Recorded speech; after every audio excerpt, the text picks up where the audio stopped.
Hello and welcome to another Inner Sanctum online group session with Karen Swain, and our very special guest teacher back in the Inner Sanctum, Kevin Briggs. Welcome, Kevin. Welcome to the Inner Sanctum. Hi, Karen. Thank you for inviting me back. Sorry, I've got a million things talking to me at the moment. Sorry, what did you say? I was just saying thank you for inviting me back. I always enjoy chatting with you and your group. I mean, just an amazing bunch of people. So, yeah, thank you. Oh, well, we enjoy chatting with you too. I'm going to get you to share your story again. Kevin's been on the show a couple of times. The first time he shared his story with us, which blew my mind. And then the next time he said, you know, the guides have given me a request, and can I come on the show and ask people about a sighting in New York? And so we spoke about that, and it didn't happen exactly as they said. And people were kind of like all up in arms about it. And I asked you about it, and I said, what do you think went wrong there? And what did they say to you? They wanted to see if you would do something they asked unequivocally, right? Without question. I think that was right? It. I forget now. It was a few years ago, but yeah, they asked me. They was trying to arrange a sighting in New York, and I contacted the United Nations in relation to that, and spoke to Nicholas Hedman and Dr. DiPippo in Washington D.C. with the United Nations office there. I've been communicating with Nicholas Hedman about a protocol to receive our ET star families, and we were having some communications back and forwards, and then I was given this specific time and date for the ETs that wanted to meet at the UN in New York. And so I went up there, but we didn't have this protocol in place at the time. In fact, we can talk about that later, because we now, the citizens of Earth now have a protocol in place to receive our ET star families. So we'll see where that takes us. Got a couple of people listening on YouTube. Thirsty says, woohoo, he's clapping. And Vladdy's listening. Hi, Karen and Kevin, I'm watching. Oh, say hi to Vlad. I remember first meeting Vlad, and we had a good conversation. I think he's in Russia, isn't he? He's Russian, but yeah, fantastic. Germany. Well, he's usually in Germany. I don't know if he's moved to Russia lately, but he's usually in Germany. But let me just read your bio quickly for people that don't know about you. So Kevin J Briggs, you know, when you Google your name, there's another Kevin Briggs who's a politician or something that comes up.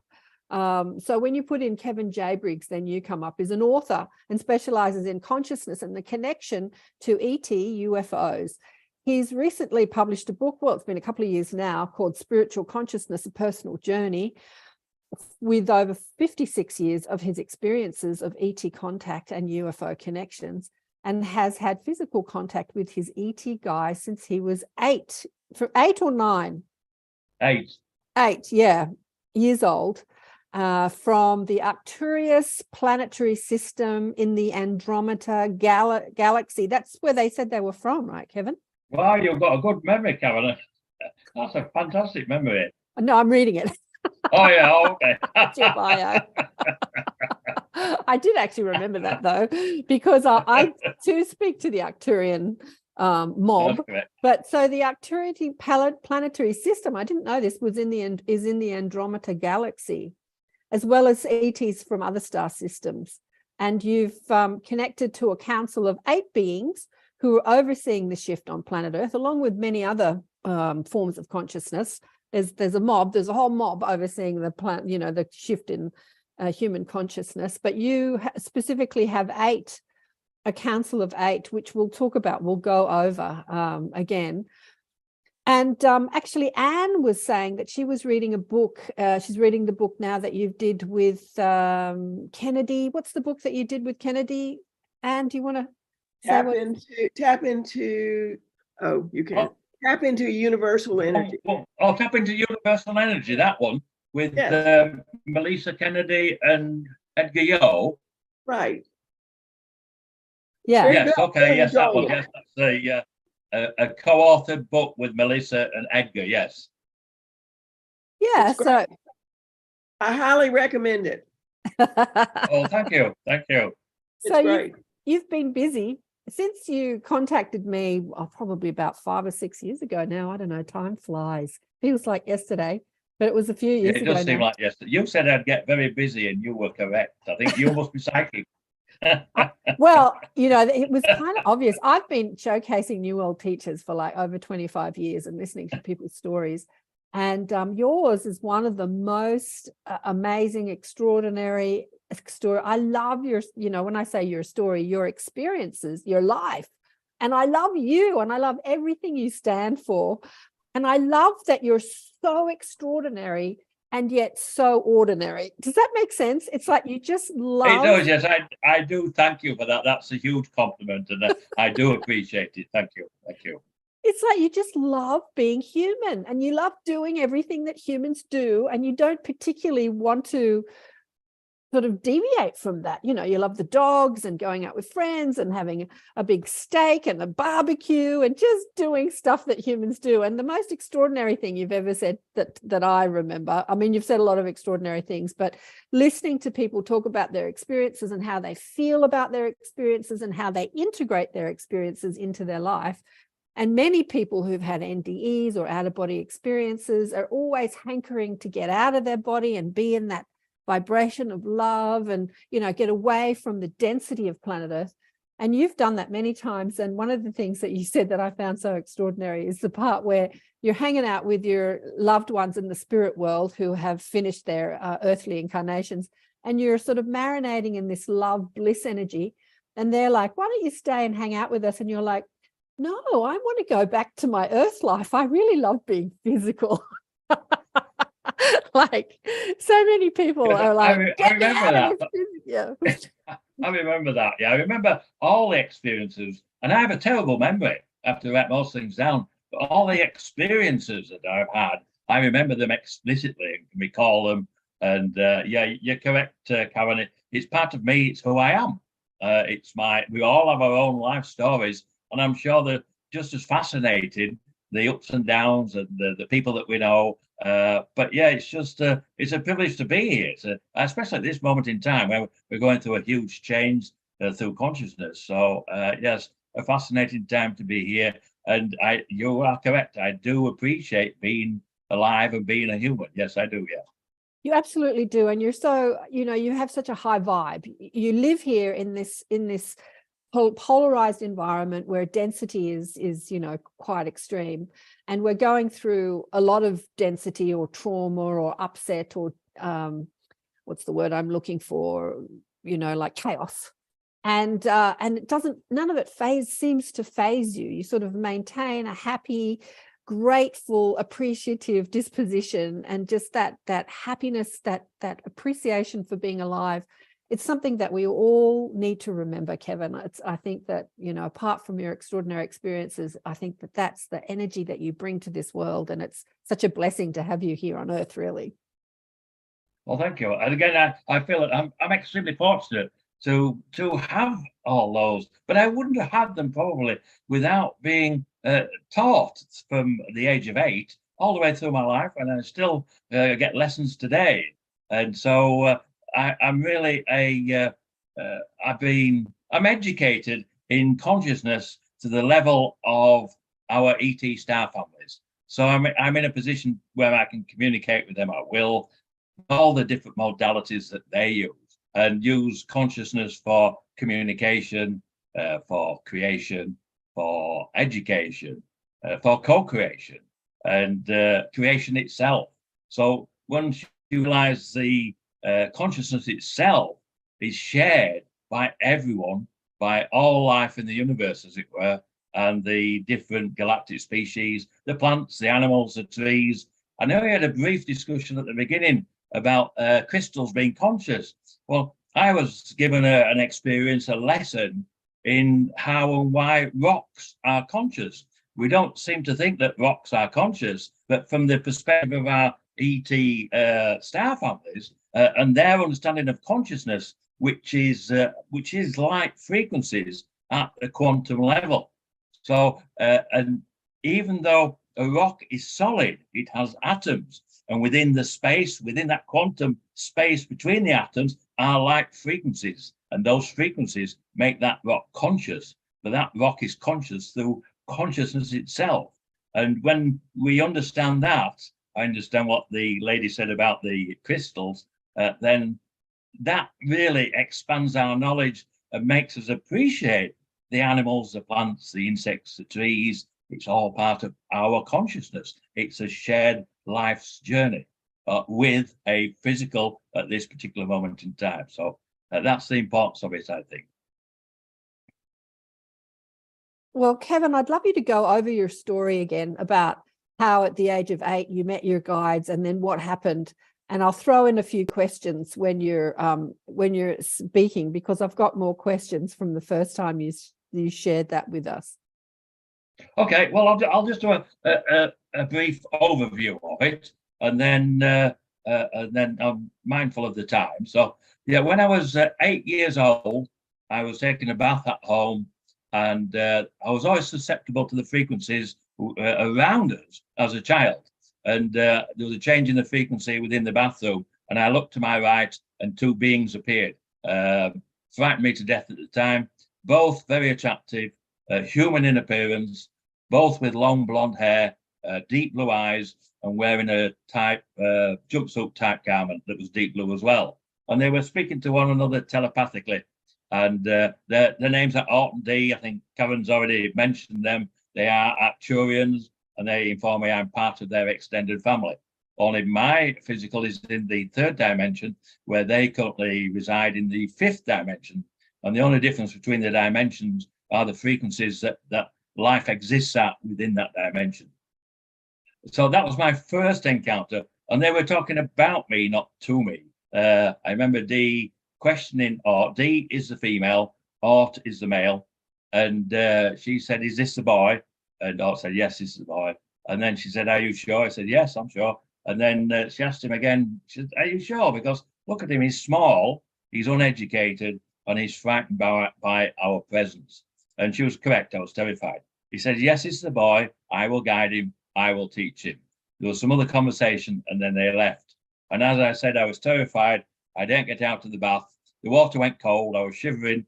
My mother came in to see why I was still in the bath. I told her about the 2 beings, and she said it was just my imagination.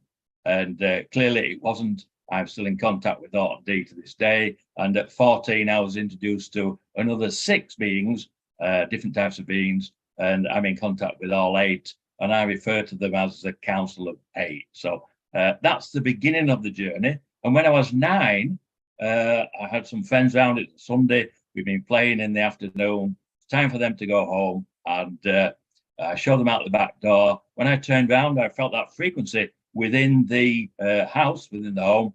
And I went looking for this frequency. I went into the living room, went upstairs, checked the bathroom, bedroom, went back down to the living room where the frequency seemed strongest, and I was drawn towards the window. And I looked behind the curtain, the drapes, and there was an orb there, an orange orb.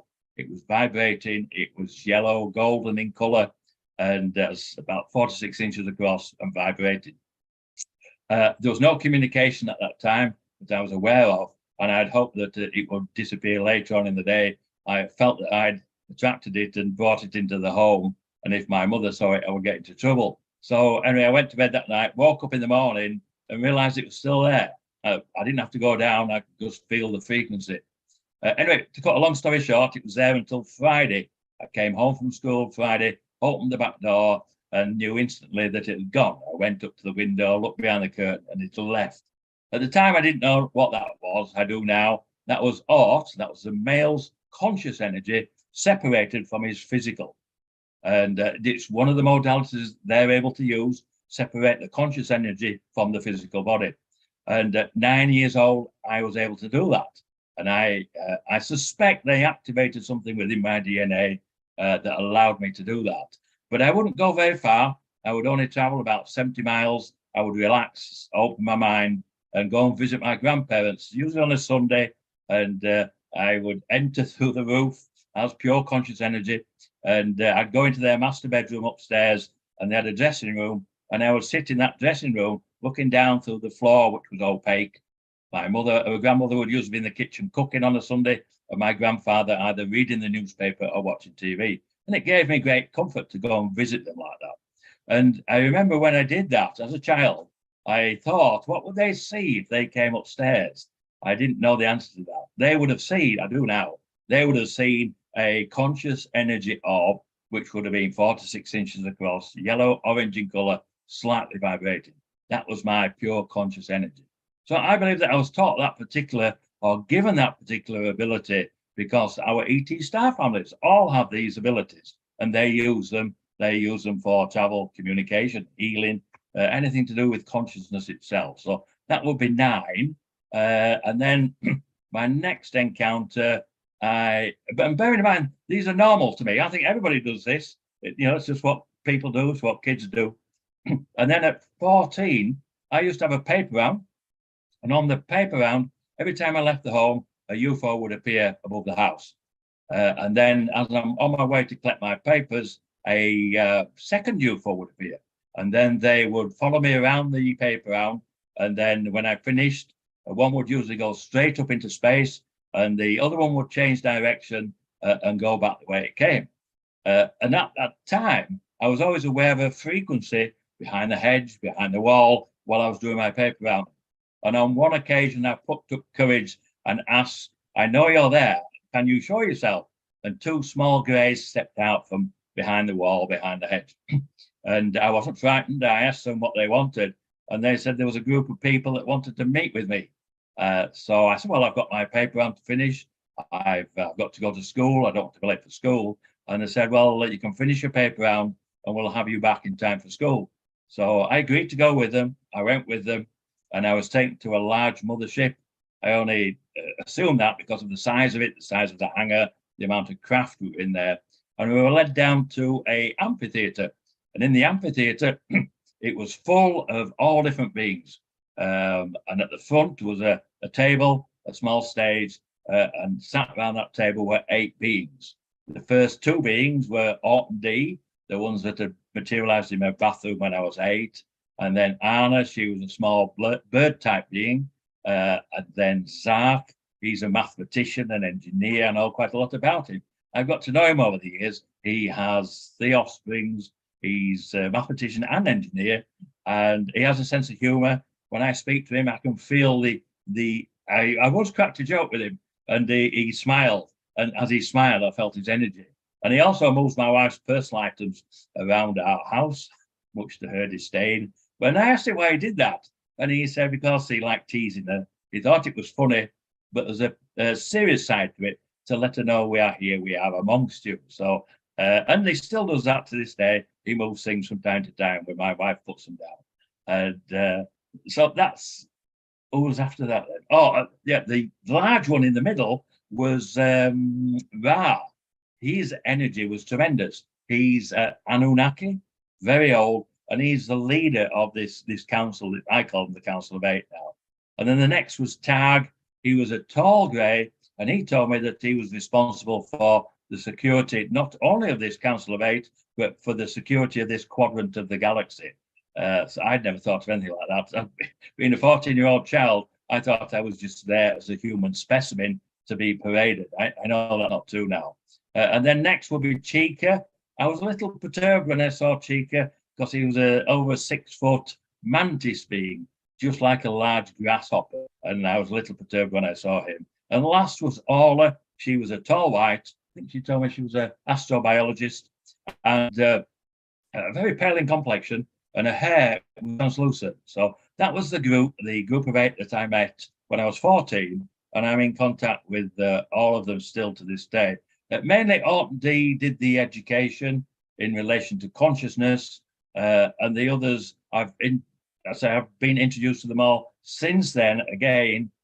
So I've got to know some of them very well, but the main contact has been with Orton D, really. And Ra, the Anunnaki, he comes in occasionally, and when he comes in, his energy is particularly strong. In fact, I did a channel with him a few years ago. I think it's on YouTube at the Free Foundation, and it was Ra came through. He channeled through me, and when I channel because of the differences in frequency and energy, I get extremely hot. And I know we measured that temperature on one occasion when I was channeling, and it raised as much, the air temperature immediately around me can rise as much as up to 9-10 degrees. But that's the energy that's coming into this physical, which is in the third dimension, and Ra is a ninth dimensional being. So really high frequencies there. But if you get a chance to watch that video, I think it's 29th of September 2019, Kevin Briggs. If you put that in YouTube, it'll come up, and it's about 20 minutes. So it's worth a watch. Yeah, I've watched that one of you channeling Ra, and you can see what it's doing to your physical body to entertain that energy in your physical structure. It's it doesn't look hard, but it looks like there is it's not matching your physical structure. And this is something I want to talk about. So we can listen to people like you who have this physical contact with our Star Nation friends and family throughout the cosmos. But for the majority of humans on Earth, they're not going to have that experience. And so there's a lot of skepticism about whether it is real, and why don't they show themselves more physically to more people? I mean, I have to say there are millions of people who do see them physically, but then there's about 8 billion people on the planet. Have you ever discussed that with the council, like why they're not more seen to humanity? And yeah, I'll just let you answer that. I haven't asked that specific question. I did, when they asked me to speak out 5 years ago. I got up in the middle of the night to go to the bathroom, went to the bathroom, came back, got into bed. I was just about to snuggle down, and there was a bright light outside the window. The light came in, the bedroom lit up like a myriad of butterflies, just white sparkling light. And then Autumn D materialized at the bottom of the bed. And after pleasantries, I asked what was the reason for the visit. And they said, Kevin, we want you to speak about your lifelong interactions with us. We want you to write about your lifelong interactions with us. And I said, well, I don't mind speaking about it, but I'm not a writer. And they said, well, we will continue to guide you. We will continue to teach you. And you will write 2 books. I've written the first one, Spiritual Consciousness, A Personal Journey, which has been published. I've finished the second one now. I haven't had it published yet. I've got to do just some more editing on it, and then I'll get that one published. So, but I did ask them, I said, well, people won't believe me. It's, it's a fantastic story. And the only people that did know my story was my wife and my brother. And they said, well, it doesn't matter, Kevin, whether people believe you or not. What's important is that you tell your story. And I'm now seeing that unfolding, because I've been speaking out now for 5 years. And through speaking out, I'm meeting other people just like me.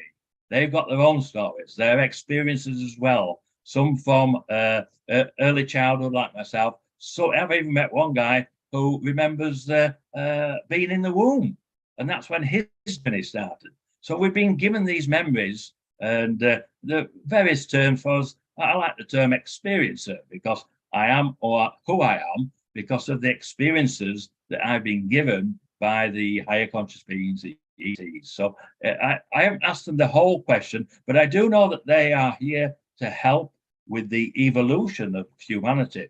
And to do that, we need to learn about consciousness. So perhaps one of my roles is maybe education. I don't see myself as a teacher. I just tell my story. By telling my story, if that is teaching, then I will accept that. But I do have a specific mission, and I'm working towards that. Yeah, well, you've answered a question that I had next, which would be, what do they want humanity to know? And I think you've answered that, is to raise their consciousness.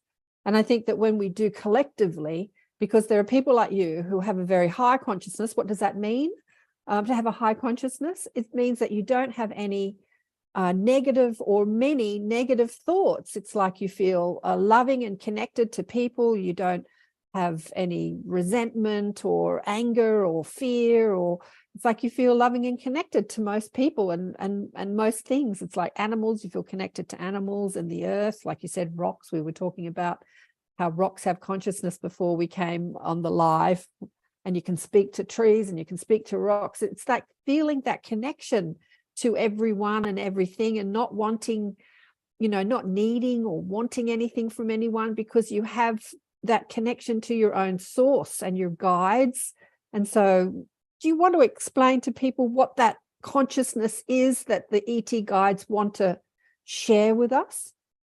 Yes, I think it's exactly what you said. They want to share the consciousness of, because the plants, the trees, the animals, the insects are part of us. They're part of our consciousness. We are creating them through thought and consciousness, a collective consciousness. As a human species, we've created all these. So once you realize that and you have a connection, and then I can tell a quick story about a large grasshopper. I have a beautiful sycamore tree, and I sit there in a rocking chair, and I sit there with my dogs. I've only one dog now, but I'll sit there and I just absorb the energy and the beauty of nature. And on this occasion, I had this large grasshopper. We have some very big ones here in Florida, and it saw me and it came flying or jumping towards me, and I knew immediately it was going to land on me. And I'm just sat there and I'm watching it, and it landed about 6 feet in front of me. Then it jumped to the left, and I still knew it was going to land on me. It jumped back to the center again, and then jumped right on me. And it was a big one, about this big. And it was walking up my shirt, and I had an open neck shirt on. And I said to it, I don't mind you, coming and meeting me and walking on my shirt, but don't go in my collar, because I don't want that. I said, if you want to communicate, walk up onto my shoulder and you can sit there as long as you want. And that's what he did. He changed direction. He sat and he sat on my shoulder, and then he jumped off. But that's a simple example of understanding that that shared consciousness is not just about plants, trees, animals, insects. It's about the whole cosmos. It's about the higher conscious beings. And when we realize that, then we can regain our position in that cosmic galactic family, really. Because if I can be taught, as a normal human being, can be taught all this, and it's not difficult. They didn't sit me down in a classroom and teach me. They gave me the experiences, and from those experiences I learned.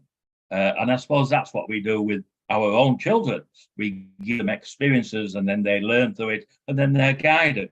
And that's how I see it. So if I can reach this level of understanding of consciousness, then we all can.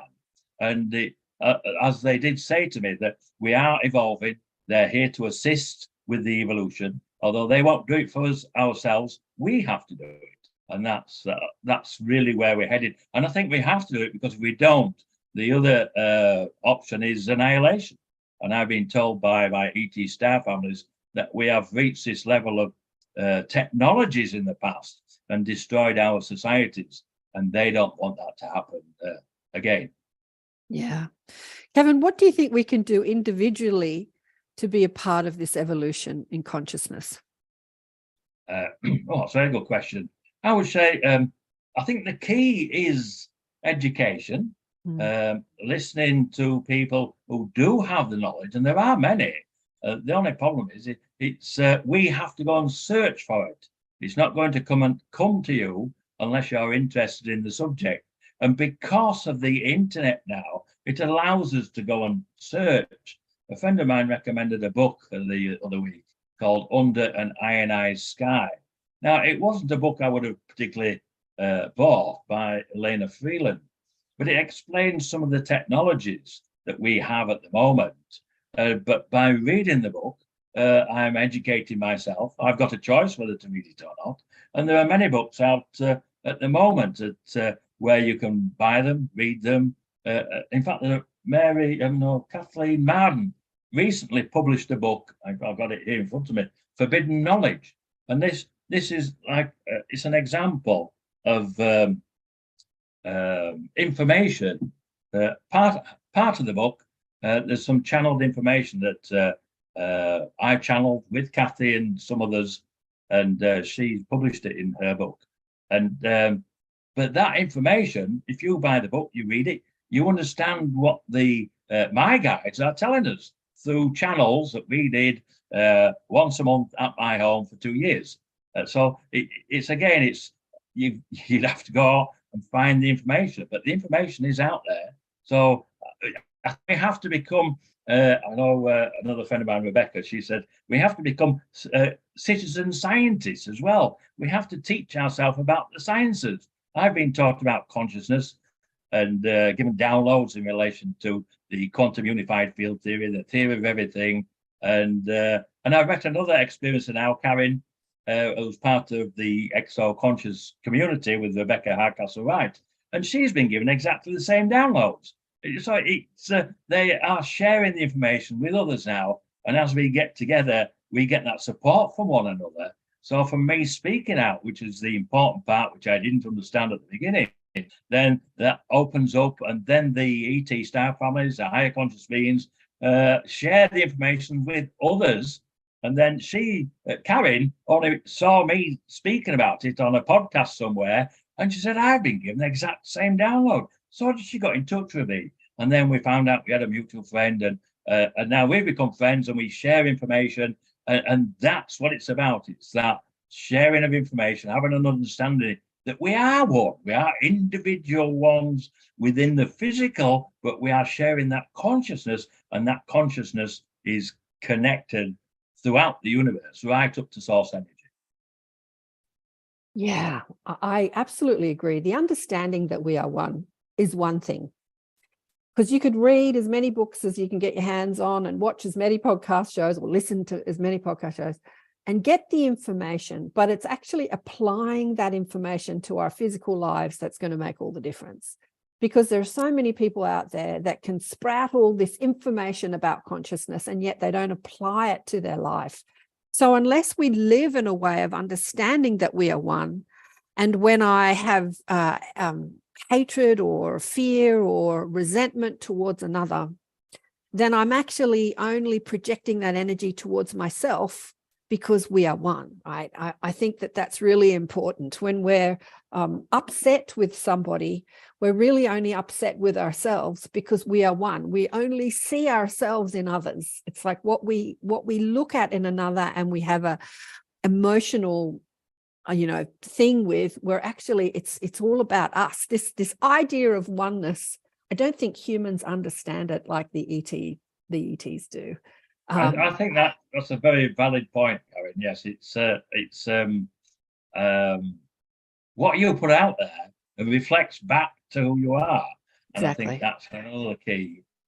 And we have to look inward into who we are. And I realized probably as a young child, I didn't realize I was meditating, but I was always looking inward, and I would always ask, because I knew within the society that I lived at the time as a young boy, that information wasn't available to me. So I had to find where that information, and I was fortunate to have the guides that I had and was able to find that information. So, and perhaps it's not for everybody's journey.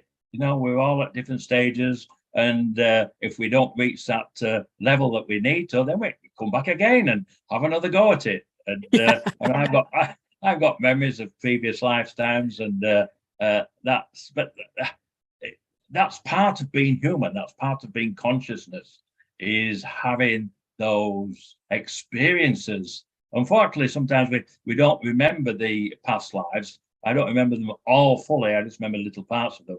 But very often our children, most of our children, they remember their past lives until they're about 6 or 7. But we don't talk about it to them, and then they lose that information, and then they get brainwashed by our society, by our physical, and they lose it. But if we can keep hold of that and develop that as children, and now I'm seeing that within certain parts of our society where they're teaching these things now. So that will change society. And a lot of our new young children are coming in with abilities like mine. They already have them. And so we are evolving as a species naturally, but we are being helped and assisted. I know. Woohoo, the kids coming in. So Kevin, your internet's a bit funky. It's a bit, have you got a lot of things open on your browser? Maybe you could shut a few things. Has everyone... I can have a look. Let me just check. Is everyone seeing him sort of glitchy like me, or is it my internet? Like, put your hand up if you're seeing him glitching a bit. Shirley says yes. Diane says yes. Yeah, so I think it must be your internet, Kevin. It's a little bit. May well, but I am out in the country, and sometimes it's okay, a little erratic. Sometimes it's a little. Well, it's doing the trick. I mean, we've got you on there, so you're in the country. I see. Okay. Oh yes, it's probably. It usually comes up on my screen here, though. It'll say internet signal. Yeah. Because I didn't know if it was your internet or mine. So Wendy said she had to run, but nice to see you. Thanks so much for the insights, Kevin and Karen, and she liked being there. See you soon. Okay, so getting back to consciousness, because this is what it's all about. So consciousness, I'm going to ask you this question because I was on Moonwalker Tucker's new podcast show recently. I've been spruiking it because she's just started it.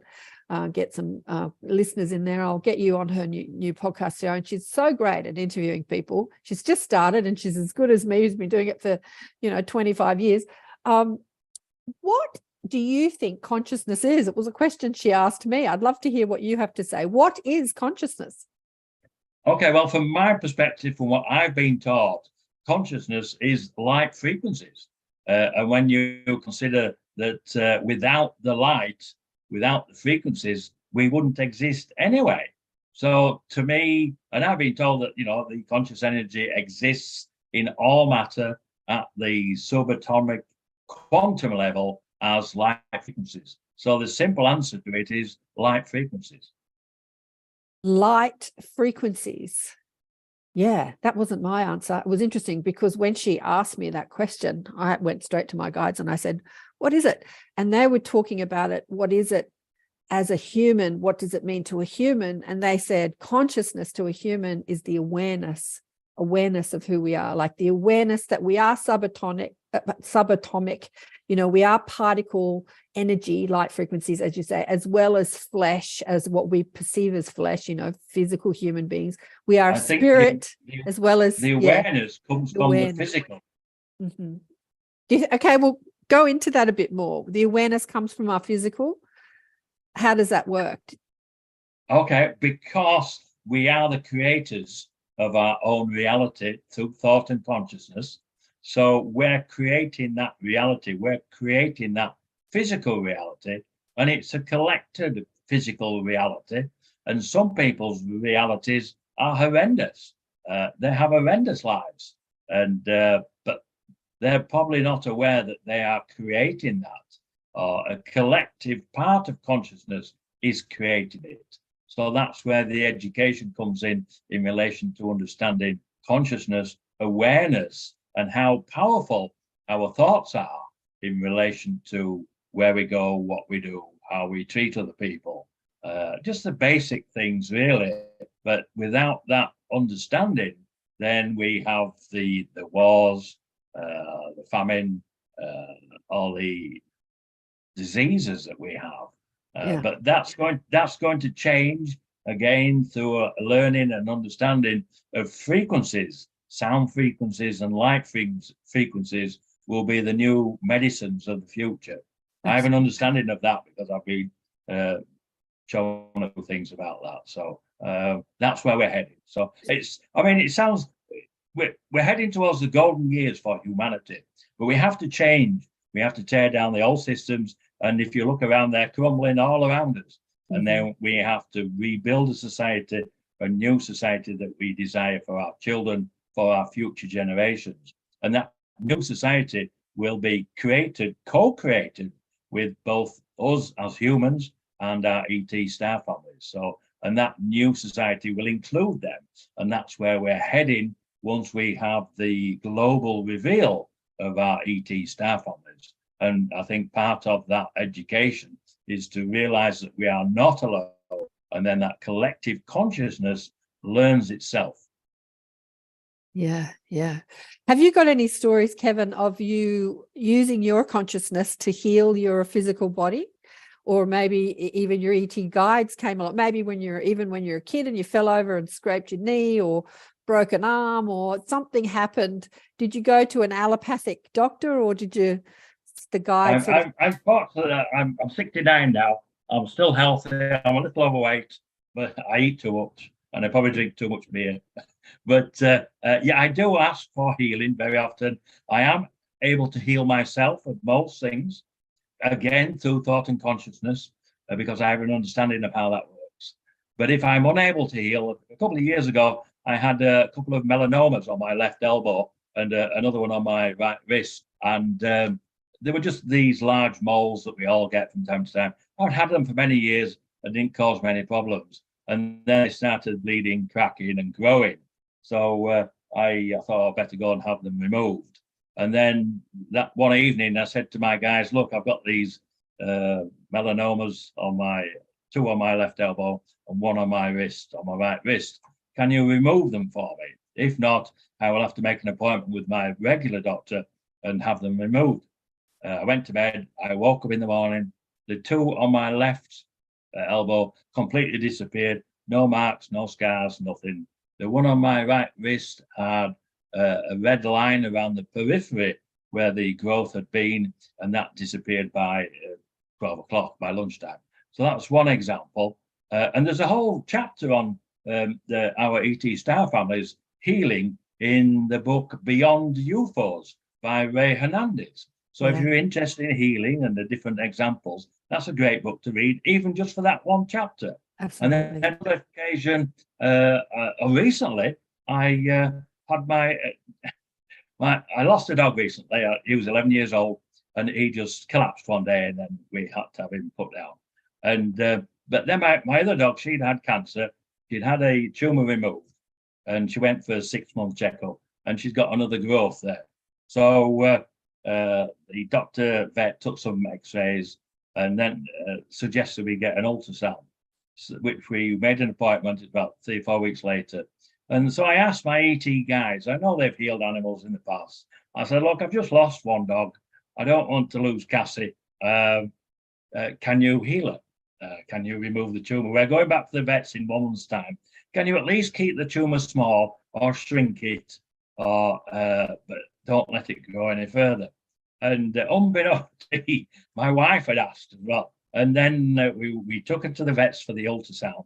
We got she'd got all the x-rays and everything. Well, if you go for lunch and come back, it's about a 2-hour procedure and we'll have the results. So we went for lunch, we came back, and the vet was amazed. The tumor disappeared completely, absolutely completely.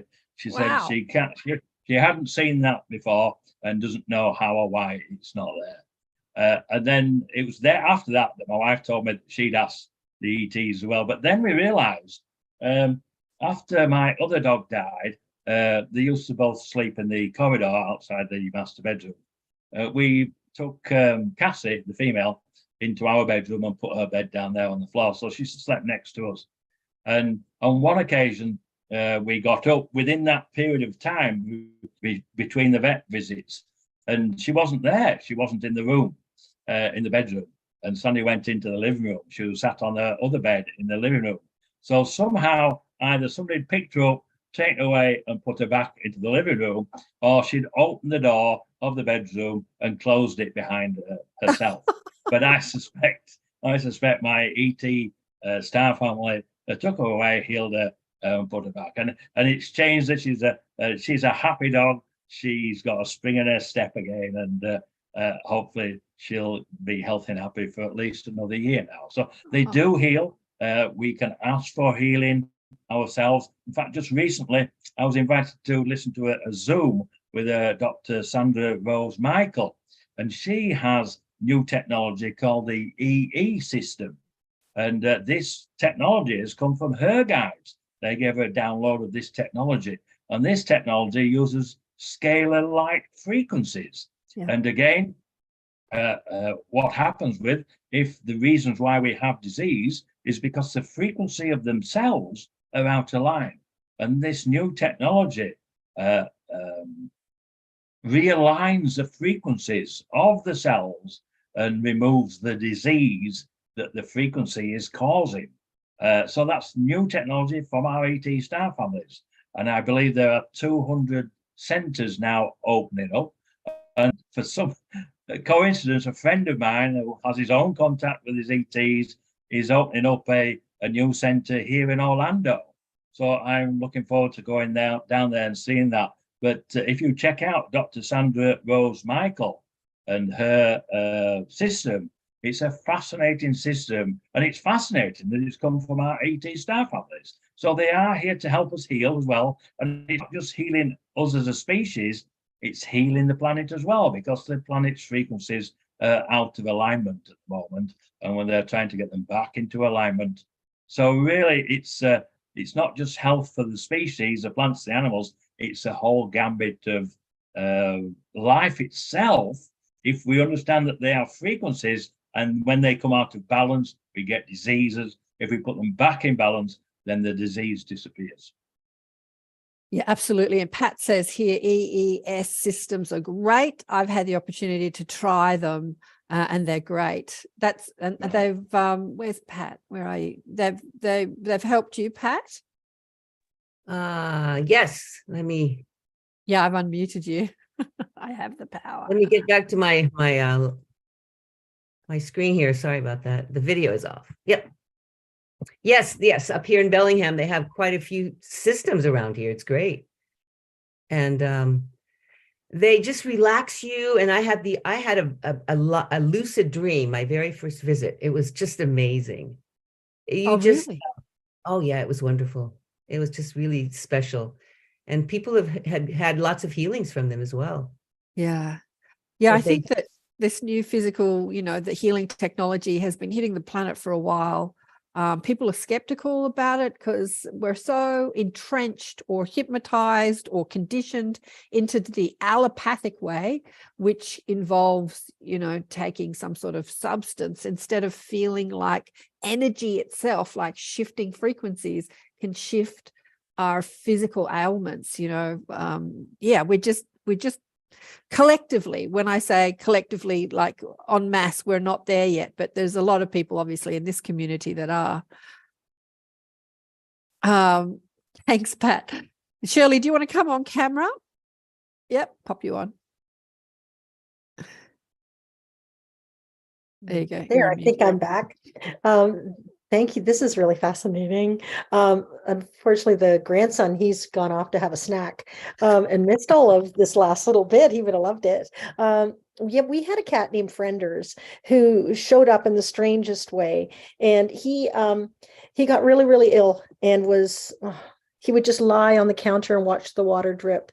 And so I phoned my friend. I said, he's going, and she said, oh, okay, we'll take him, to the vet, and I'll take him to the vet. And let me know what happens. So anyway, I took her to the vet, and there was, long story short, there were people praying for this dying cat, and including Masaru Emoto's translator, who went on tour with him. She was sending him water healing blessings to the water crystals within him.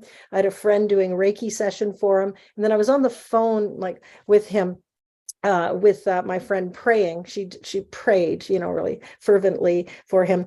And the vet had recommended, because he was so ill, that we euthanize him. But I said, let me just take him home and have one more night. And so we did that in the bathroom, with all this prayer and everything happening and people sending messages, I'm sending love, I'm activating his water crystals.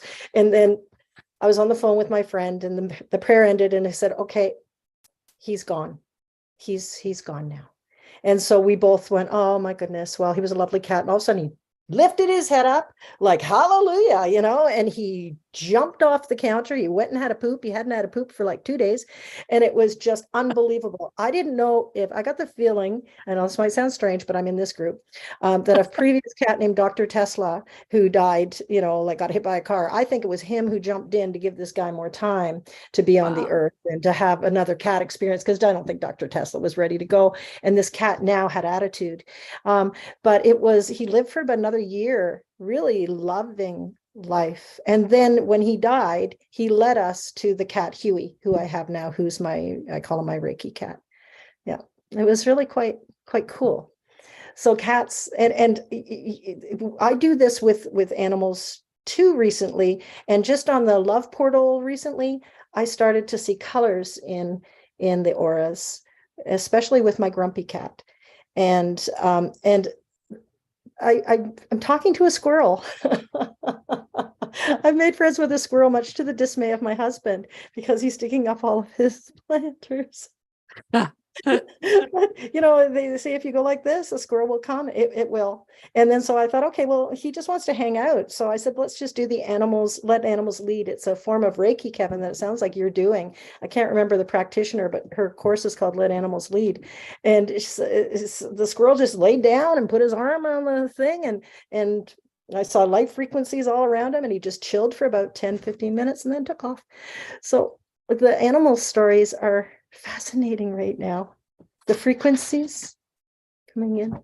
Anyway, I just wanted to share it with you. Thanks, Shirley. That's great. I love the cat stories. With your dogs, I loved hearing about your dogs, Kevin, because I've been watching you post your dogs on Facebook, and I knew one of them died. I knew one of them was sick. I didn't know the end of that story, that the tumor was gone. So thank you for sharing that, because I had... Well, she's happy now, and she's coming with us on a vacation. And they tend to, if the animals are healed by our ET staff on us, I think the average is a year of extended life. I think, I know when Ray Hernandez's dog, his dog was dying, and if you know his story, his dog disappeared through a portal in his living room with his wife and came back about 20, 30 minutes later, and the dog was fully healed and it lived for another year. So there are examples, many examples now. So really that's part of the education, understanding that you know, we are connected to the plants and the animals. And I keep saying it, plants, animals, trees, because to me it's just it's just who we are, really. But you can't fly a jumbo jet without being taught how to do it. Well, you have to have lessons. Okay, So well, that's leading me to what I want to ask you. You can't fly a jumbo jet without being taught how to do it. But when I hear you speak, you basically just say to the guides, can you heal it, please? So you're not actually flying the jet yourself. You're getting them to fly it for you. Have they taught you about, because, you know, humans we're so attached to our physical bodies as being who we are. And so the conversation around healing our physical body is a big one here on Earth, because humans don't understand, for the most part, that our thoughts are connected to our physical body, and our physical body is a representation of our consciousness. And so illness is thus, right? If you're out of balance in your consciousness or your emotions and your thinking, it's going to manifest as some sort of out of balance in your physical body. Have the ETs taught you about healing, or did you just say, just heal it for me, please? That's a very good question. Very good question. I've always been interested in healing, and obviously, as I'm getting older, I was concerned about you know, getting cancers and things. So I learned about different aging diseases, shall we say, as you age. I always followed Dr. Emoto's protocol and teachings about water, how it is conscious, it has healing properties, it has memory. So I speak to my cells, I speak to the water in my body. I'm grateful for the water within the individual cells, and I thank them. And when I'm drinking water, I thank the water for entering my body and being part of me.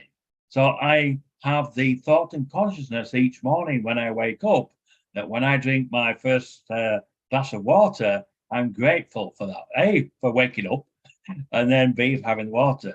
So I think that positive attitude, and we already know through the split experiment that thought can change matter.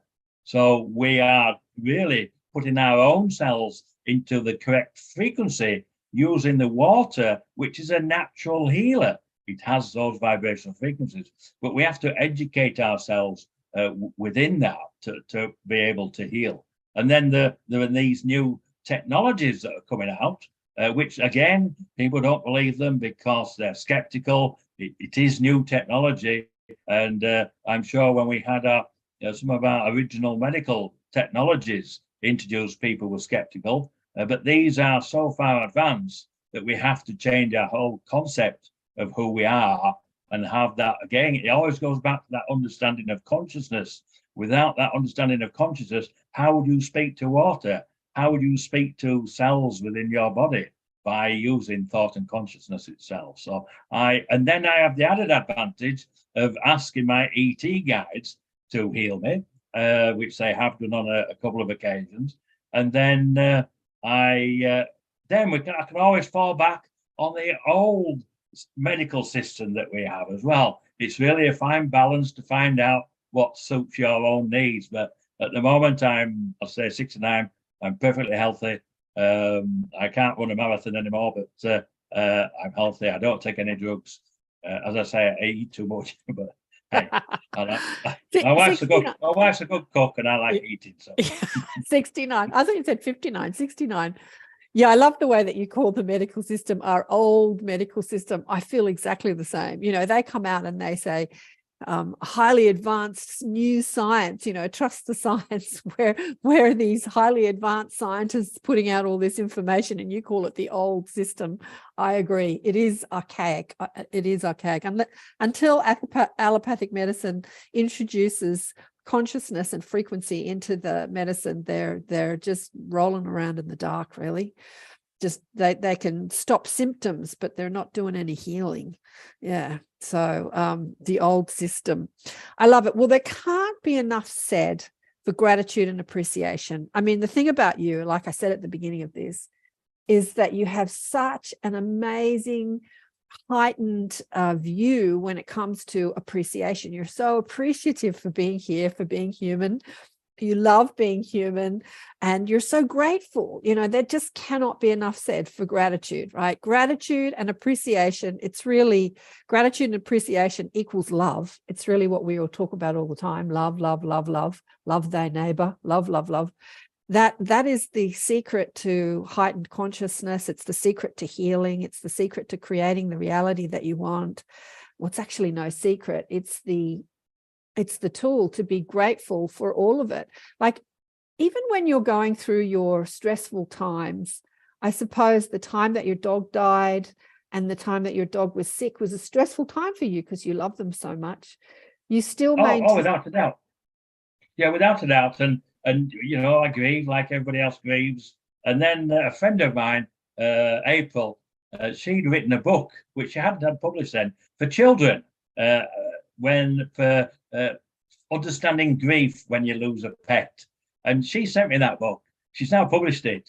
And that it was an amazing amount of information within that book for children. And it helped me with the grieving process, even though I know, Kaiser will still be alive. His consciousness is still here, as it were. It's just his physical that's gone. But we still go through the whole gambit of emotions, even though we have an understanding. So it doesn't negate the emotions. We still have them. We have to deal with them and move forward with them. So, and then I look back at the memories, the photographs, which I'm sure we all do. But we all have that one thing in common, that this physical will come to an end at some time. And then if we choose to go to the higher levels of consciousness and then come back again later, we can do. So, I mean, that helps. I'm sure it does. And probably that's why I do feel so grateful and privileged to have the information, to sit under a tree and do nothing for half an hour and watch let's say we're not watching the plants, trees and animals, we're watching the consciousness that we're immersed in while we sat there in that chair under the beautiful sunshine from the light frequencies from the sun. I mean, it doesn't get any better than that, does it? Doesn't get any better than that. Diane on YouTube says that food can be the medicine. I've had Vedic vibration healing years ago. Yes, food can be medicine, but anything that we participate in, even energy frequency healing, if we do it in an attitude of appreciation and gratefulness, it'll have a much better effect than if we don't. Like, if you're eating food because you think it's healthy but you hate it, it's not going to heal you. Or if you're having some sort of treatment and you hate it but you think it's good for me because I've been told to do it, it's not going to heal you. It's the attitude in which we do everything. So it's that deep appreciation. I remember hearing from the mob that, Jesus, before he did any miraculous healing, he thanked the universal God or life he thanked for the healing before he did the healing, knowing that the healing was done even before he did the healing. It's that thankful, like, thank you, thank you, thank you, thank you. So getting back to your dog and grief, you know, as I said at the beginning of this, you have the ability to leave your body at will, and still do, and consciously. I think we all leave our body every night, but we don't remember for the most part. We're not conscious of it. But you're completely conscious of it, and you used to go and hang out with your dead relatives in another realm, in the spirit realm. Did you do that? Was it Kaiser who died, or was that's the one that died, right? No, I haven't done that actually. I've tried to connect with him and I haven't been able to.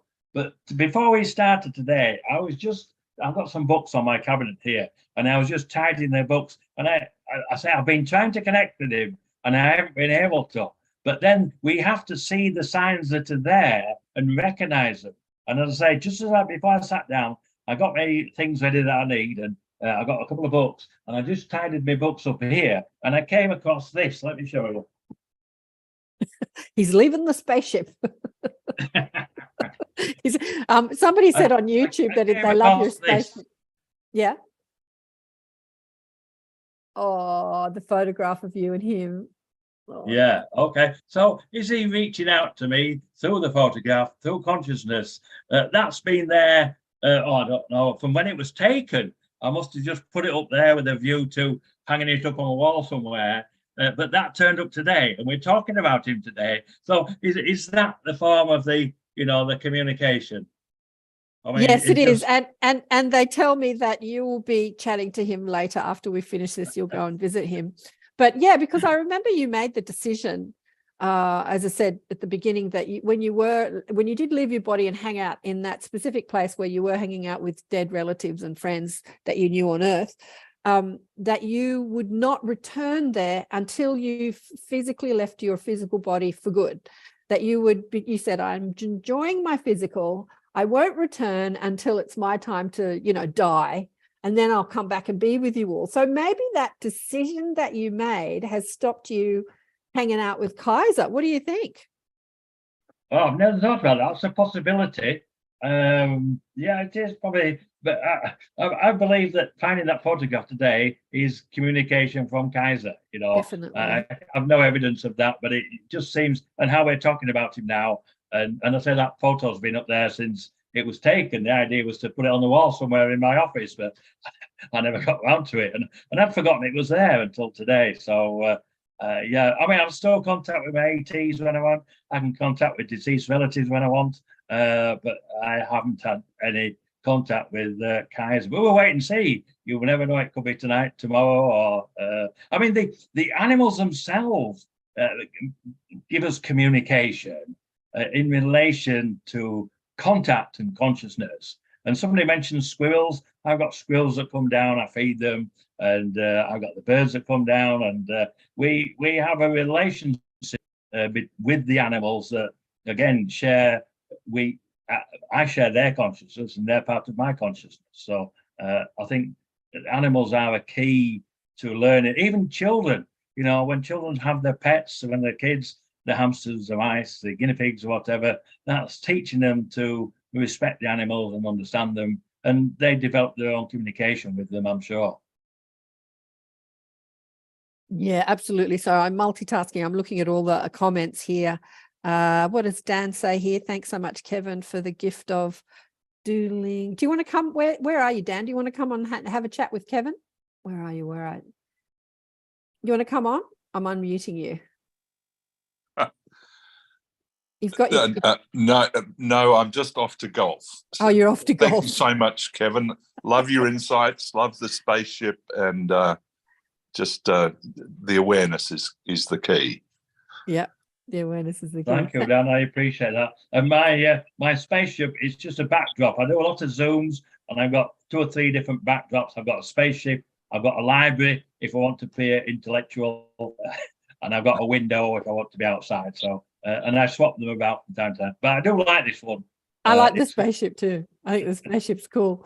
What's funny is that I was complaining about the internet before, and it's much better now. It's got better, but I think the mob have fixed it a bit for us. Has anyone on Zoom got any questions? What about you, Russell? Any questions from you? Anybody? Just put your hand up, because I can't see you all at once. But if you put your little yellow hand up, I'll see you. It'll put you to the front of the queue, or pop the questions. Oh, Pat, you shared on one of your interviews that, Pat, do you want to come? Where are you, Pat? Got to find you. You want to come back on? Let me pop you back on. Add spotlight. There we go. And let me unmute you. Do you want to ask that question?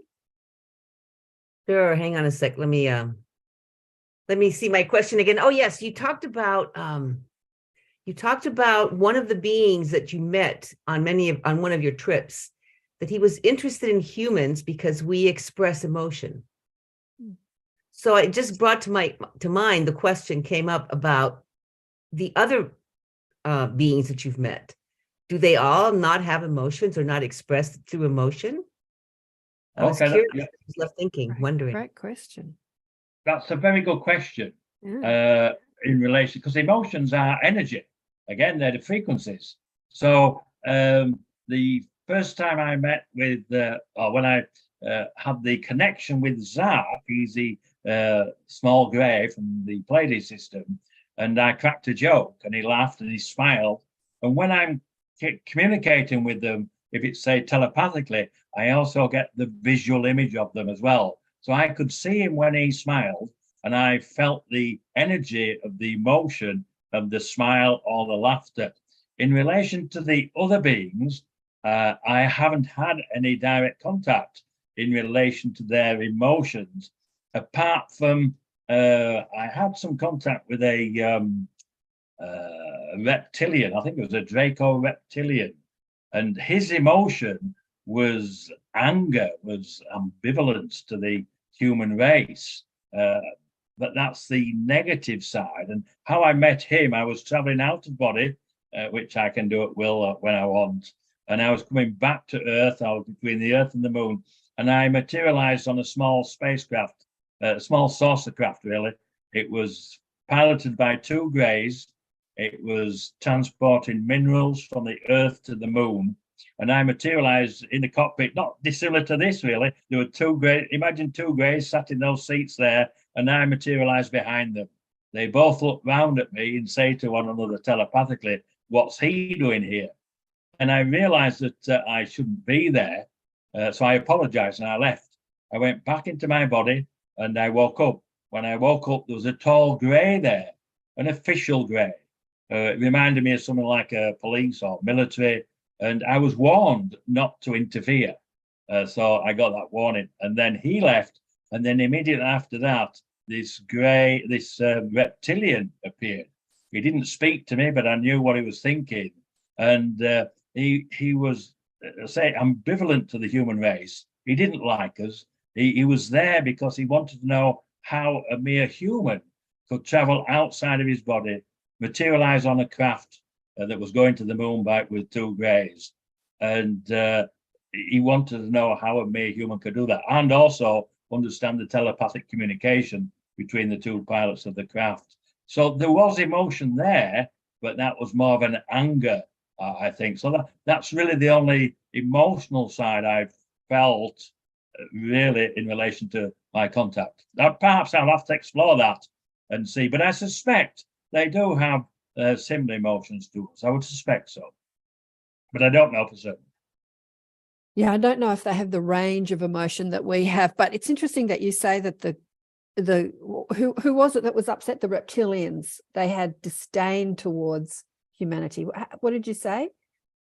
I didn't say anything to him. I just knew what he was saying or what he was thinking. He didn't like human beings. He thought we were inferior, but he was interested in how a mere human could travel outside of his physical body, materialize on a craft, and understand telepathic communication. So he was there to find out. He was on an exploration mission, I suppose. But yeah, he didn't like the human race at all. Sorry, was that the grey or the reptilian that didn't like? That was the reptilian. The reptilian. They didn't like. So so the question was, why don't they like human beings?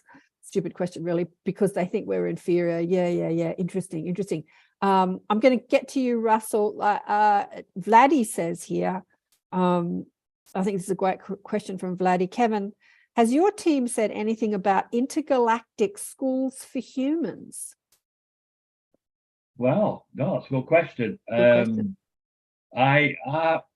They haven't said anything specifically to me. I know that there are others that have been to galactic schools. They've been taken on board craft. They've been sat down in a classroom and taught things. So there are galactic schools. I've had no contact with that myself, but because I speak out and listen to many podcasts and things, but with other people, and they're sharing their stories, then yes, there are galactic schools where people are taken away.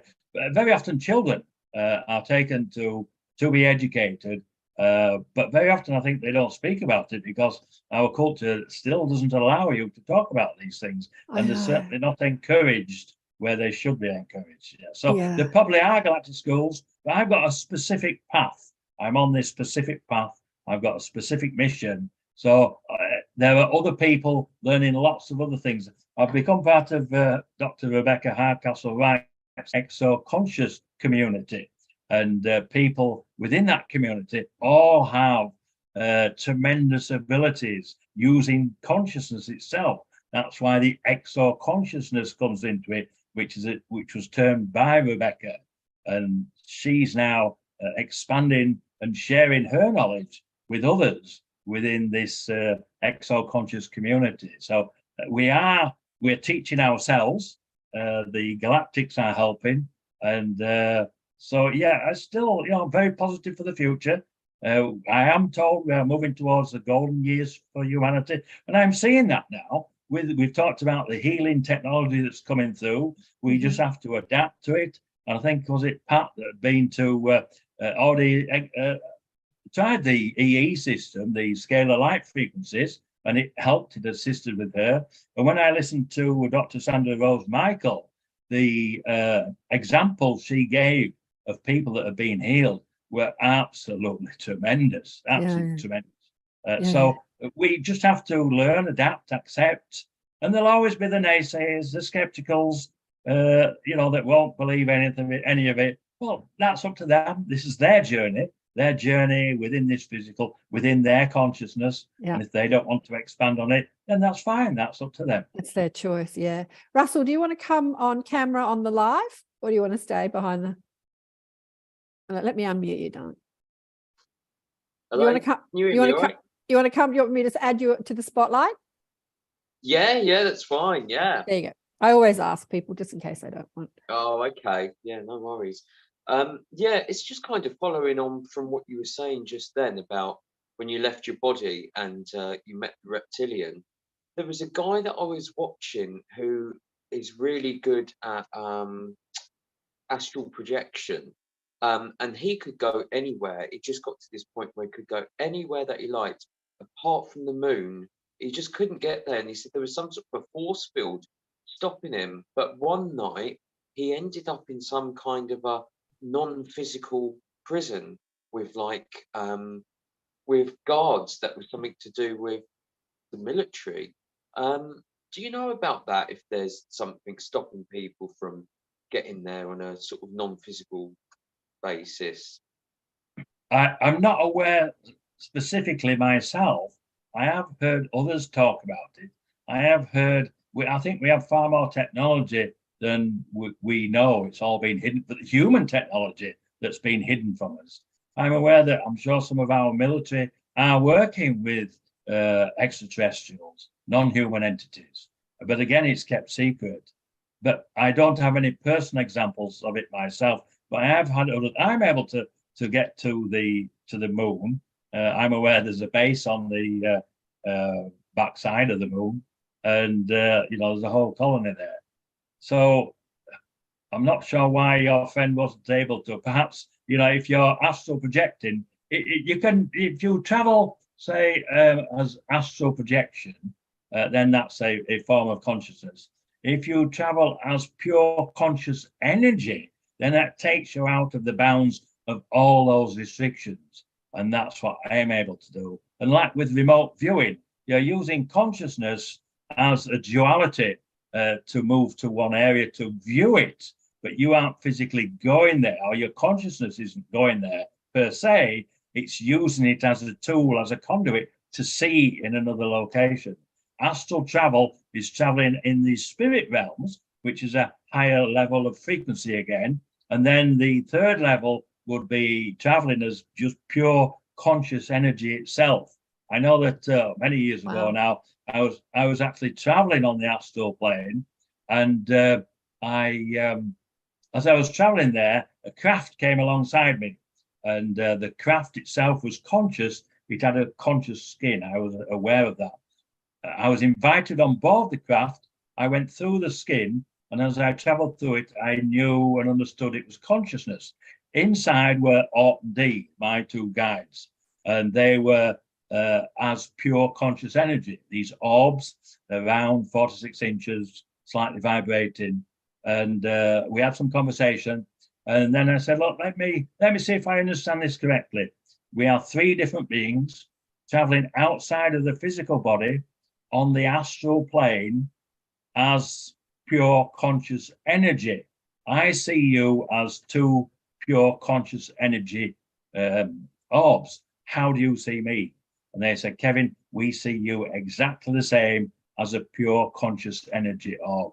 So I would suspect that the reason why your friend who was remote viewing or astral projection, it didn't allow him to go through those gates, guards, or whatever, or those frequencies that was protecting it.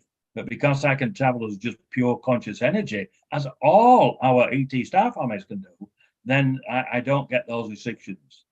Does that make sense to you, Russell? Yeah, it does. I just found it quite fascinating why, of all places, he couldn't get there. But about past lives, do you remember any of your past lives? I remember two past deaths, and I remember them because they were violent. One, I was a Knights Templar. I was fighting at the Battle of Agincourt. I can't remember the year now. And they developed a new arrow, new technology for the time, a new arrow tip. I don't know what it was. It went straight through my armor, into my heart. I died immediately and fell off the horse. So I remembered the death. I remembered that death as a child, and I was able to explore it. I could go back to that time in the dreamscape modality and explore that. And the other one, I was a 14-year-old royalist in the French Revolution, I think 1789, I think, I'm not certain now. And I was taken to the Bastille and had my head chopped off. And I remember as an 11-year-old boy remembering this. So I'm at school one day and I'm thinking, now, if I had this dream where I was in this guillotine and the guillotine blade was coming down and I woke up. So at school that day, I thought, well, if I hadn't have woken up then, would I have died in that dream? And if I died in that dream, would I die in the physical? So I thought, tonight, I'll go back into that dream or back into that reality. Only this time I won't wake up. I'll let the guillotine chop my head off. And I had another question. I wondered if I could see in the basket when my head fell off. Rather strange for an 11-year-old boy. But anyway, I went back into the dream or back into the time. But this time, as it unfolded, I was watching as a third party rather than being part of it. I was like watching a movie.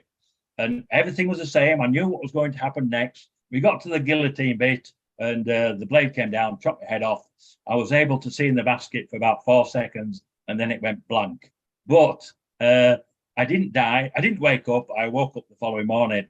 And then the third life I remember, I've got a brief memory of being in the Temple of Hanak in Egypt with the 7 sisters who were, I believe, extraterrestrials who were guiding the planet at the time. And I was like the liaison to the leaders at the time within the temple where the 7 sisters were. And I remember seeing on a documentary an avenue of pillars, and they called it the Avenue of Pillars. And I remember walking down Avenue of Pillars to the chambers at the end where the 7 sisters lived.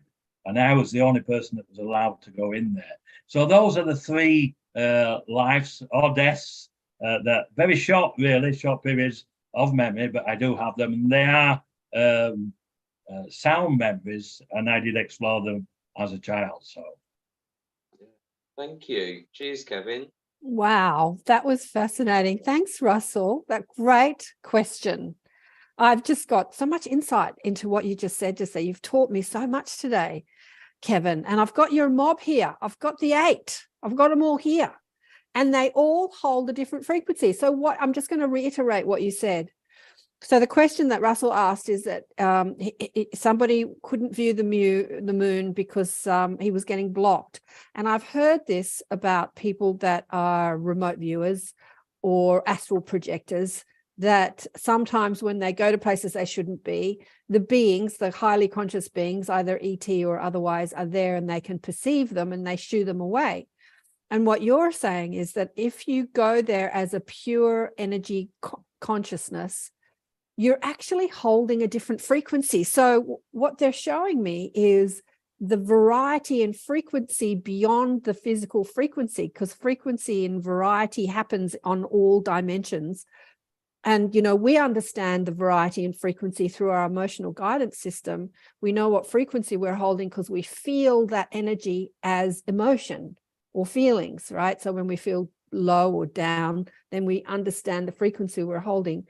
So as I perceive your mob here, all of them, as I see them energetically, hold a different frequency. Some feel lighter, some feel denser.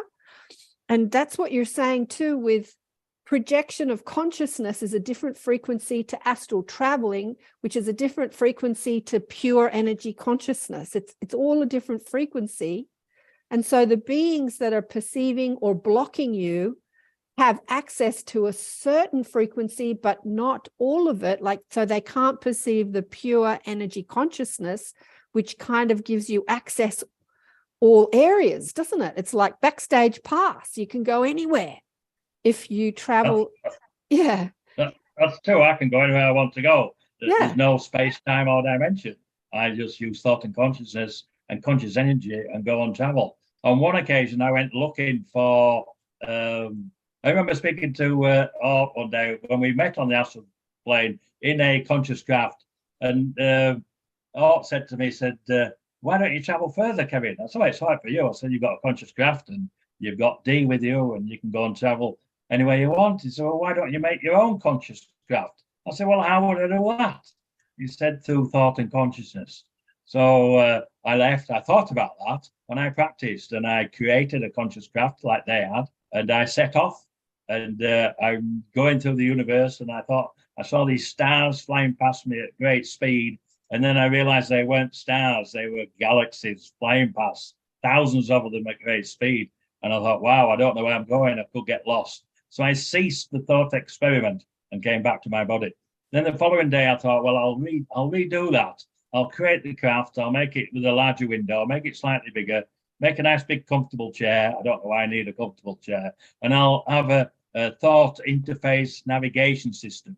So where I think is where I go. So that day I looked at the star charts, I looked them up, and I decided to go to Andromeda to go and find the Council of Eight. I hadn't spoken to them for a couple of weeks, and I thought they may have abandoned me. So I created this craft using my interface thought navigation system, and I said, right, I want to go to Andromeda. We got there, I flew around this planet, it was full of clouds, and I thought, well, if I go down below the clouds, will the people, if it's inhabited, will the people think I'm a UFO?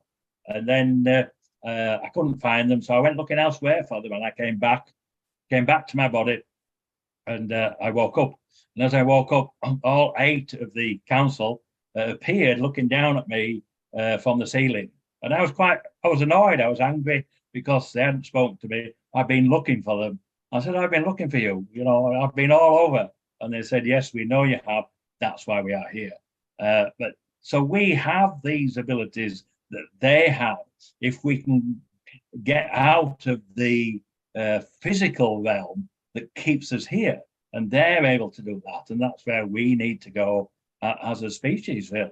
But it's quite fascinating that once you reach these levels, and I believe that they've done that on purpose. So I have all the communication, the modalities of communication, all their knowledge that they've been taught in relation to who they are as a species. And as Orton D told me many, many years ago, I'm part of their extended family.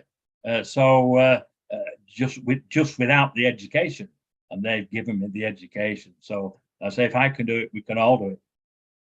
Fascinating, fascinating. There's a couple more questions that I'm going to ask, and then we're going to have to go, unfortunately, because I've got another meeting after this. I just want to say, Vladdy, what did you call it? The intergalactic schools. I think I'm going to start some intergalactic schools. What did he call it? I think when pardon? I'm just looking at his message. Story, love the animals. Anyway, so there's a couple of questions here. One person says, how do we know when our pets ascend? Do you want to have a stab at that, Kevin? Adrian asked that question. How do we know when our pets ascend? Interesting question. Very interesting, because I think the animals that come into our life are part of our shared consciousness again. They do ascend.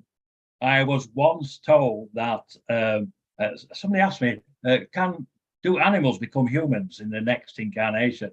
And I asked that question of the guides, and they said, if they've reached a level of understanding of self as an animal, then they can transcend to coming back to incarnate as a human, but they have to reach that level. But I still believe there are some higher conscious beings that come down and incarnate on purpose, because they want the experience of being a cat, the experience of being a dog, and they come as guides very often to us to help us in our hour of needs and things, and share that unconditional love, which they do. Yes, definitely. And another question here is, well, Meg says, how can a person travel as a pure conscious energy orb? Is there a technique we can use or a way to develop it? Great question, Meg. That's a very good question. That is an excellent question. I'm not sure whether I know the answer. I can probably just say that I suspect that I was given that ability at 9 years old by activating the DNA. And that's why Art was there for a whole week. And as a 9-year-old, right up until being about 16, 17, it was just normal to me. It was just normal, but nobody spoke about it. So I had to find out about it. So what I would suggest is ask your guides to give you the schooling in relation to learning how to do that. I don't think I learned how to do it. What I was given was examples, even the examples of creating my own conscious craft. If I hadn't have taken the initiative to do it, I wouldn't have learned how to do it. So I suspect that to learn how to do these things, we ask. And I've always found out that they don't give me information beyond my comprehension. They give it within my understanding to expand my comprehension. And they, as I say, they don't sit me down in a classroom. They just give me the experience. So my suggestion to that question, the person that asked it, would be ask to learn to travel outside of your body. Ask to learn to travel while you dream. The dream state is a modality of contact. We can leave, and that's a very easy way to leave the physical in the dream state. Start with that. If you want something, I always ask before I go to bed. And then I find that's because then you ask, you put it out to the universe, then you relax and the body goes to sleep, but the conscious energy is still there and it can be taken here, there. So I would try that. Ask your own guides. Ask and it is given. And Diane Weatherall says, thank you so much for sharing your experiences, Kevin. Variety of frequencies is just fascinating, which we've talked about. Like there's a variety in different frequencies when you astral project or when you send your consciousness or when you're just a pure energy. There's different frequencies, variety in frequencies. And so yeah, it is fascinating. I learned a lot today. And yeah, Vladdy says, yeah, intergalactic schools for human. Absolutely, intergalactic schools for humans. You know, when I was studying, what was interesting is that I didn't think I was psychic as a kid. I thought that was for that was like for special people, gifted people. You know, we have these conditioned beliefs about who we are as humans, and I held on to all of them. Unworthiness, not special, not enoughness, all that stuff. I was engaging in all those as a younger person. So I set forth to study psychic ability. And really, it was an intergalactic school because we were playing with consciousness. We were doing readings with people. We were looking inside the body as a remote viewer. We were taking our consciousness out and projecting it. We were having this intergalactic school called a healing course. Energy healing course is what it was called when I was in my 30s. And there's plenty of them out there. I just love the name Intergalactic School. I'm going to steal that from you, Vladdy.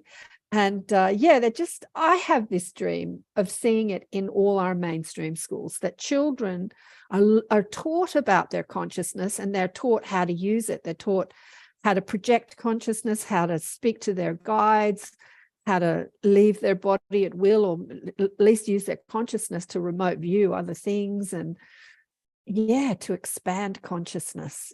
It's so exciting. Any last thing you'd like to say before we go? Oh, we've still got about 10 minutes left. Go on. Yeah, one thing. Let me just reply to Pat. She said her cat Huey is now pawing her. I think it's a cat, she said. And, that might be he's understanding, he's listening to what we're saying. And that might be confirmation of the information that I've been given. I don't know, but once you get that connection to animals, we have to take note of when they contact back with us. So, I do have one last thing I'd like to just briefly touch on. Just a couple of minutes. As I said before, I have my mission. I know what I want to do, why I'm here. I'm here to help facilitate the reveal globally of our ET star families. Quite a tall order, really. But recently, my ET star families asked for a protocol to receive them. And so I've written a document with their request in it.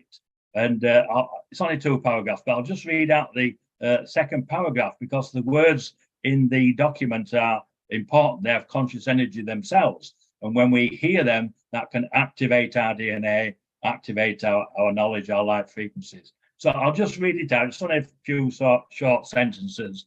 And I've titled it Protocol for Peaceful Contact with Our ET Star Families. Creation, co-creation, intent for a protocol to receive our ET Star Families ambassadors. I have been informed by my ET guides that they require a protocol in place to guarantee their safety and security when invited to Earth for meetings, interactions, and cultural exchange. My ET guides also inform me that the reveal of their presence globally will come from a request from the citizens of Earth. We use thought and consciousness intent to create our reality.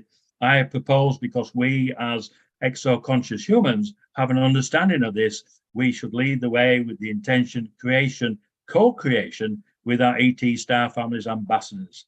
This would be the intention of this proposed protocol, being so created through thought and consciousness.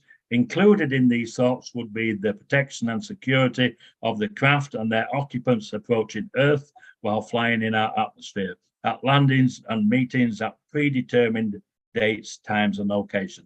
And then in witness thereof, the undersigned being authorized by the birthright of this Earth. I signed it, my wife witnessed it, Kathleen Marden signed it, Denise Stoner signed it, and Dr. Melanie Barton signed it. So it's now ratified and implemented as a peaceful protocol to receive our ET star families. And that's, I'm working with that along with the exo-conscious community as well. We've been discussing this document and the potential for an educational document in relation to understanding telepathic communication using thought and consciousness. So that's where I'm at the moment. And thank you for those extra few minutes just to talk about that. Thank you.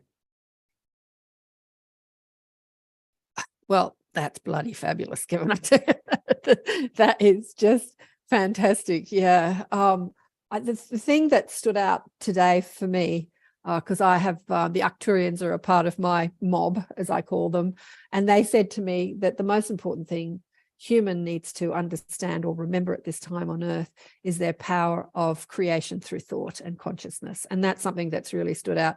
It's like what we think we create, how we feel indicates the frequency that we're evoking through our beliefs and our thought systems, but we are creating all of it. We are creating everything we're experiencing is a vibrational match to the consciousness or the thought energy that we are evoking. And they said, when humans understand that and they take their power back and they take a hold of their consciousness and their thought creation, they will take back their power. Like the rest of the cosmos, they understand they can create anything. Like you've created an energy spaceship and flown around the cosmos, you know, anything is possible. You can create healing, you can create the life you want, you can talk to your dead relatives, like it's all possible. You can move objects with your thinking, you can elevate or fly or have these superhuman, you know, we're obsessed on Earth with superhuman movies, you know, humans with superhuman abilities, and it's all possible. Seth said in the Seth books years ago, there are only 2 rules to life. The first is you create your own reality, and the second is there are no limits. There's no limits, right? There's no limit to any of this. It all depends on how you think. Kevin, I love you to bits. You're amazing. Thank you so much for being in human form and being on Earth with us at this time and being on Zoom with us at this time and sharing. Well, no, I've enjoyed it as always. The time just flies by, Karen. It's just amazing. So I see Pat's asked for contact for Dr. Rebecca Hardcastle-Wright. If you just Google her name, a group comes up and you'll make contact. If you can't find it, send me an email and I'll give you her email address. What is her last name, please? I couldn't get that. It's Rebecca Hardcastle-Wright, W-R-I-G-H-T. Okay, thank Fiona, you. thanks, Pat. Yeah, Fiona she's says, out there. She's quite big within the community. Well, she is the community of consciousness, exo-consciousness. I'm going to go off the live stream. Stay online with me, Kevin, because we'll have just a bit of a chat with the group on Zoom. And Fiona says, thank you so much. And Shirley says, yes, Karen, you can have your flying car. It's coming, Shirley, it's coming. Thanks for everyone for watching the live. We're going to go off the live